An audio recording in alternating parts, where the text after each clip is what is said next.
మత్స్యకార సేవా పథకంలో అర్హులను తమకు పరిహారం అందలేదని పలువురు మత్స్యకారులు ఆరోపించారు.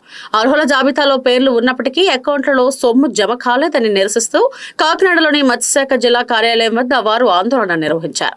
తక్షణమే ఉన్నతాధికారులు స్పందించి జోక్యం చేసుకుని అర్హులైన ప్రతి ఒక్కరికి ఈ పరిహారం సొమ్ము అందేలా చర్యలు తీసుకోవాలని మత్స్యకారులు డిమాండ్ చేశారు. అలాగే చంద్రబాబు నాయుడు గారికి, పవన్ కళ్యాణ్ గారికి ఇక్కడ మత్స్యకారులందరూ మత్స్యకార భరోసా డబ్బుల కోసం మరి బోట్లు కట్టిన వెంటనే మత్స్యకార భరోసా డబ్బుల కోసం కాయింతలు పెట్టింది సార్ ఈడీ ఆఫీస్కి. అలాగే టెప్పలు కలిపి అందరూ మత్స్యకారులు అందరూ ఈడీ ఆఫీస్కి మత్స్యకార భరోసా డబ్బులకి మరి పెట్టడం జరిగింది. స్తంభాల కాడ అందరికీ ఓటీపీ కాడ వచ్చేసి స్తంభాల కాడ వేస్తారు.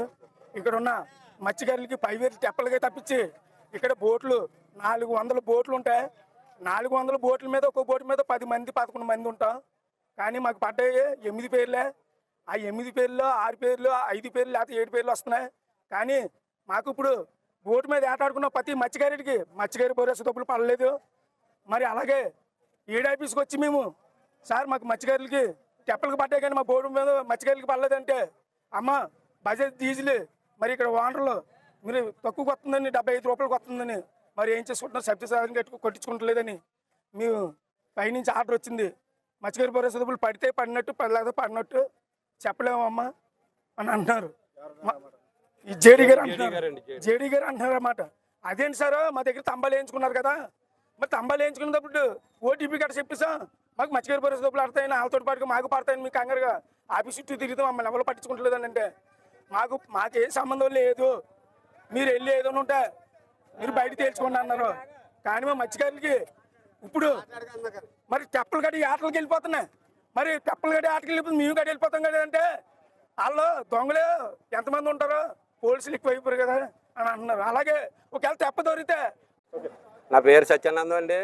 ఇక్కడ మాకు బ్యాండ్ పీరియడ్ డబ్బులు పడక మేము ఇక్కడ బోటియార్డ్ ఏడీ ఆఫీస్ని బోటియార్డ్ని ముట్టడించడం జరిగిందండి.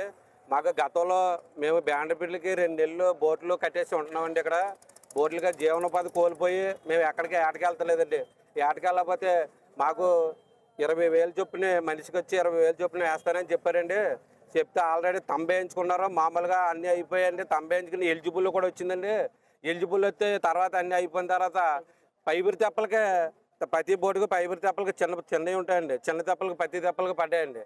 కానీ ఇప్పుడు మాకు బోట్లకు వచ్చి 95% పడలేదండి బోట్లకు వచ్చి. ఇప్పుడు మేము వెళ్ళి అధికారులను అడిగితే అధికారులు ఏమంటున్నారంటే మీరు సబ్జెక్ట్ ఆయిల్ కొట్టించుకోలేదు, సబ్జెక్ట్ ఆయిల్ కొట్టించుకోలేదు కాబట్టి మేము ఆ డబ్బులు పడపోవచ్చు అని అడుగుతున్నారండి. సబ్జెక్ట్ ఆయిల్ కొట్టించుకోవాలంటే మాకు బోటు ఓనర్లకి ముందుకుంటే తెలియపరచాలండి. ఈ విధంగా మీరు ఆయిల్ కొట్టించుకుంటే మీకు బ్యాండ్ పీరియడ్ డబ్బులు పడతాయనేసి ముందుకుంటే తెలియపరచాలండి.